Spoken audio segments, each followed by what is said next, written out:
أعوذ بالله من الشيطان الرجيم وبه نستعين وعليه نتوكل والصلاة والسلام على أشرف الأنبياء والمرسلين أما بعد. Mga minamahal kong mga magulang at mga kapatid sa pananampalataya, Assalamualaikum warahmatullahi wabarakatuh muli sa inyong lahat.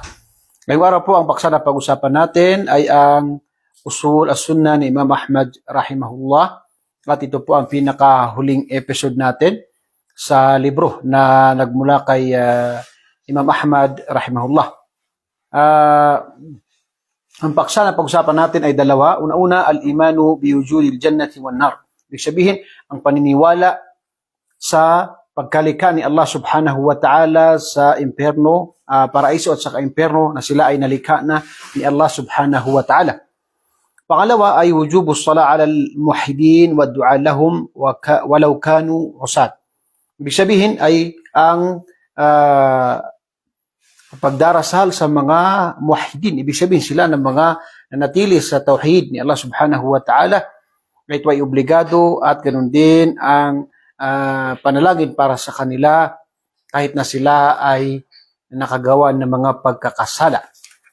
Sinabi ni Imam Ahmad rahimahullah, qala al-Imam Ahmad rahimahullah, wal jannatu wan naru makhluqatan. Ibig sabihin, ang paraiso at ang impyerno ay sila ay nalikha na ni Allah subhanahu wa ta'ala. At pagkatapos sabi niya, kad khuliqata kama jaa an Rasulullah sallallahu alaihi wasallam. At ito ay nilikha ni Allah subhanahu wa ta'ala base sa nabanggit sa mga hadith ni Propeta sallallahu alaihi wasallam. Kabilang dito ang hadith sa hadith ni Imam Ahmad na sinabi ni Propeta sallallahu alaihi wasallam yung dakhaltul jannata faraitu qasran. Dito ay pinapasok ni Allah subhanahu wa ta'ala si Propeta sallallahu alaihi wasallam sa paraiso at nakita niya ang isang napakalaking palasyo at tinanong niya kung kay Anghel Jibril kung kanino ang palasyo na ito at sinabi ng tao na ito ay kay Umar ibn Khattab radiyallahu anhu. Isa ito sa kainaman ni Umar ibn Khattab radiyallahu anhu na siya ipinatayo ng isang palasyo ni Allah subhanahu wa ta'ala sa paraiso ni Allah subhanahu wa ta'ala. Kabilang ito sa mga patunay na ang tinatawag na paraiso at ang impyerno ay nalikha na ni Allah subhanahu wa ta'ala. At waraitul kauthar.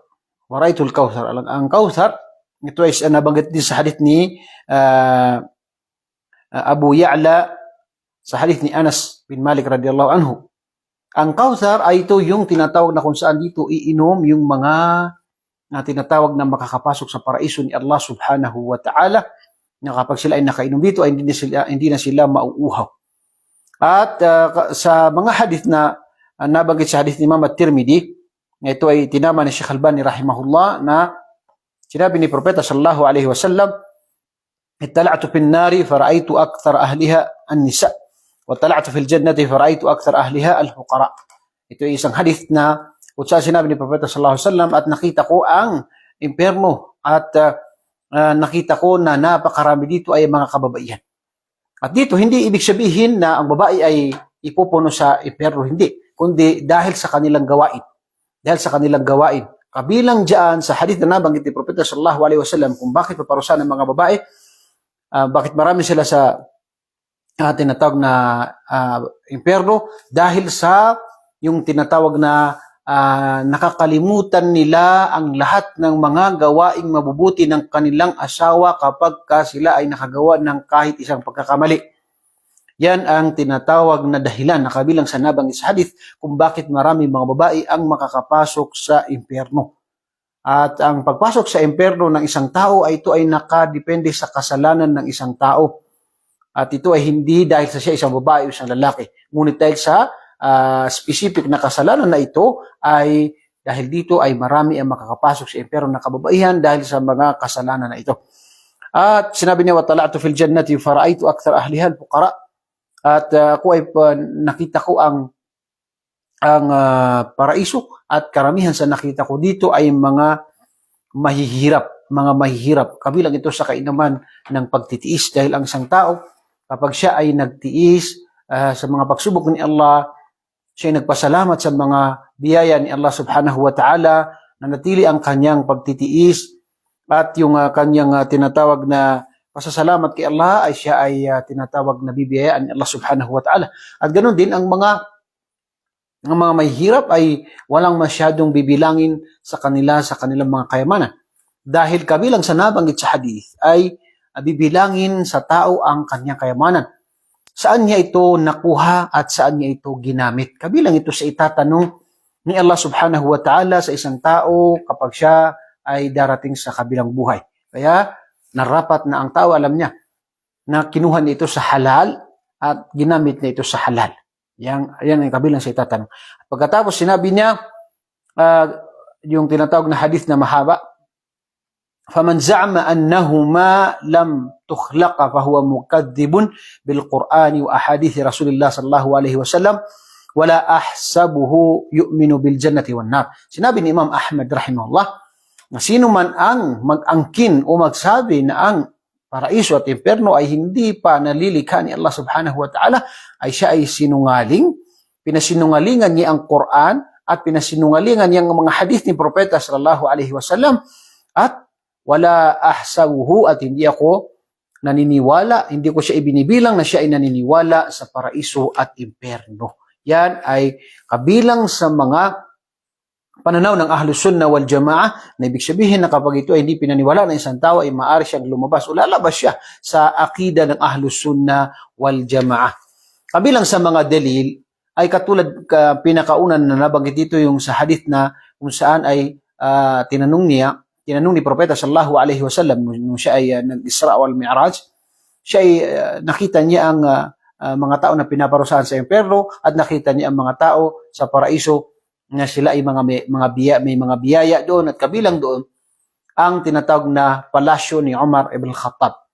Ganun din na sinabi sa Suratul Najm, وَلَقَدْ رَآهُ نَزْلَةً أُخْرَى عِنْدَ سِدْرَةِ الْمُنْتَهَى عِنْدَهَا جَنَّةُ الْمَأْوَى. Dito sa tafsir ng mga ulama dito ay ito yung pagkakita ni Allah subhanahu wa ta'ala sa paraiso ni Allah subhanahu wa ta'ala.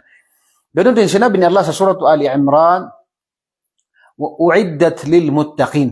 Ang paraiso ay ito ay nilikha ni Allah subhanahu wa ta'ala para sa mga matakutin kay Allah. At ito ay nilikha na ni Allah subhanahu wa ta'ala. Ganun din ang impyerno na nilikha na ni Allah subhanahu wa ta'ala na ito ay uiddat lil kafirin. Ito ay para sa mga sumuway kay Allah subhanahu wa ta'ala. Pagkatapos ay ang wujubus sala al muwahhidin.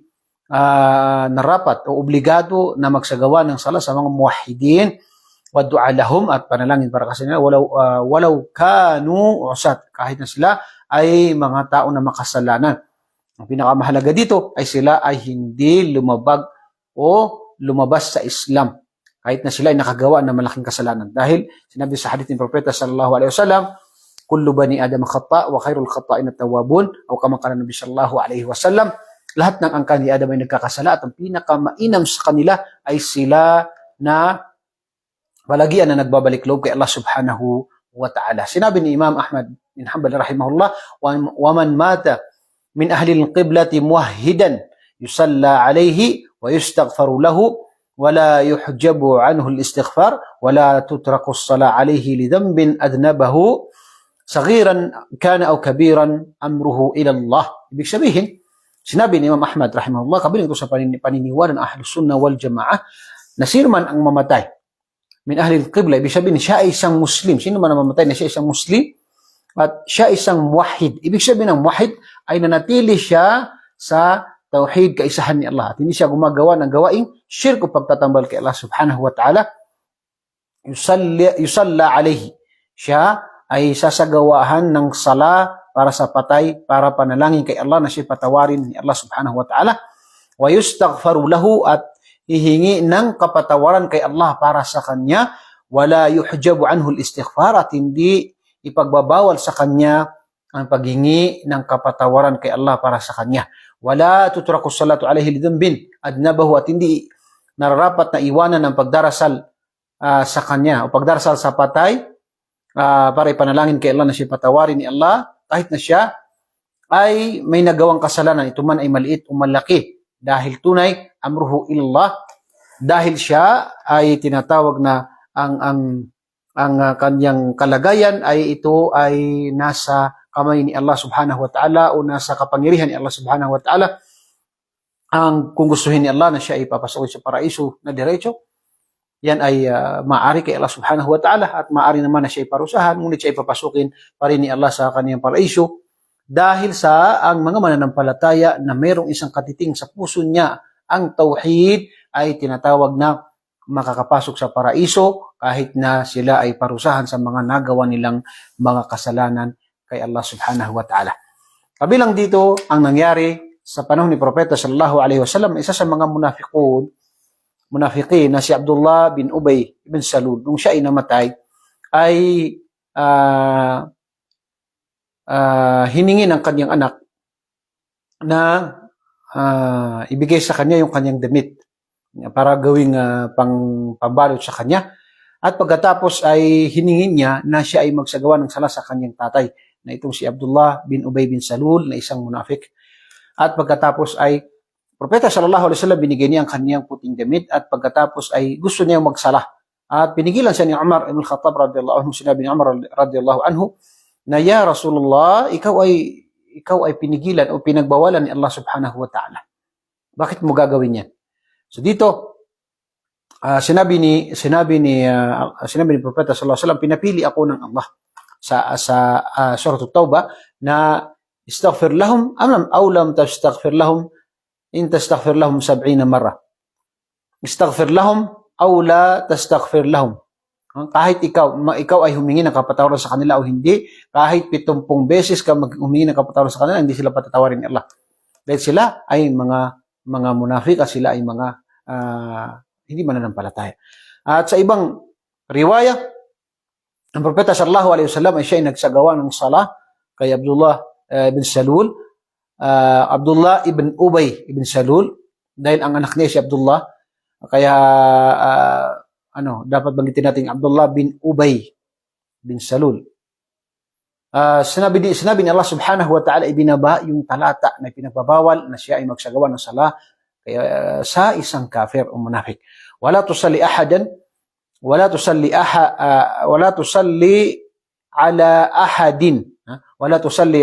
ahadin minhum mata abada wala taqum ala qabrih. Pinagbawal sa kanya na siya ay magsagawa ng sala sa sino man na munafik o sino man na kafir. Kaya sa Islam ay hindi po maaari na tayo ay magsagawa ng sala o manalangin ng kapatawaran kay Allah subhanahu wa ta'ala sa ninuman na namatay na hindi mananampalataya.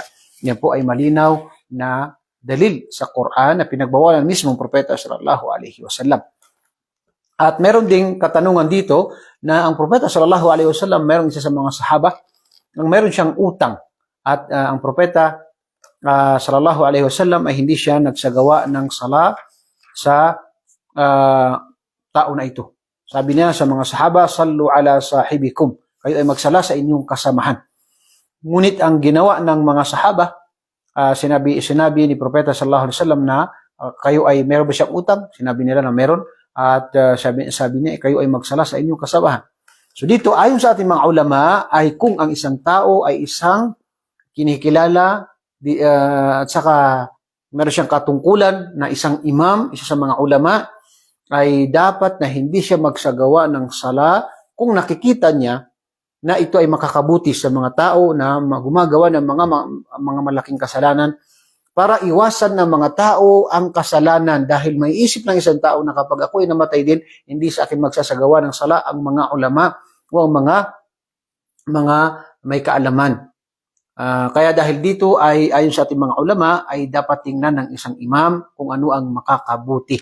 Ngunit ang isang Muslim, kapag siya ay namatay, kahit siya ay may mga pagkakasala, ay obligado na siya ay sagawahan ng sala at manalangin kay Allah ng kanyang kapatawaran.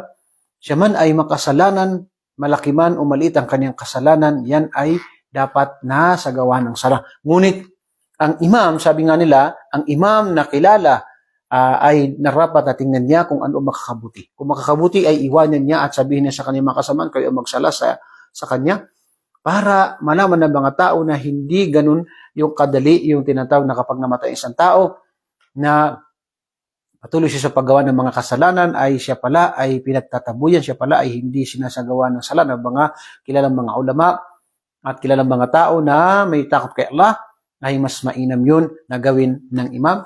Dahil ang propeta sallallahu alaihi wasallam, hindi niya sinabi na huwag kayong magsala sa kapatid nyo na may utang, kung saan, dahil napakadelikado ang utang. Kaya dapat bayaran ng utang. Kaya propeta sallallahu alaihi wasallam, para malaman ng mga ibang mga sahaba ang panganib ng utang na ito, ay sinabi niya na kayo ang magsala sa inyong kapatid. Hindi ako magsasala sa kanya. Pero isasagawa pa rin yung sala. Yan ay makikita natin na ginagawa o ginawa ni propeta sallallahu alaihi wasallam, na kung saan ay narapat na gawin din ng mga imam kung nakikita nila na ito ay makakabuti.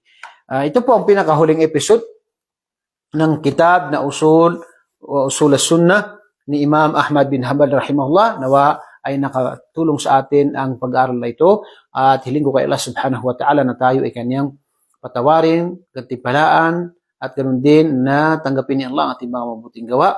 At ako po muli ay nagpapasalamat sa inyo lahat, at nawa ay nasa mabuti kayong kalagayan. Assalamualaikum warahmatullahi wabarakatuh.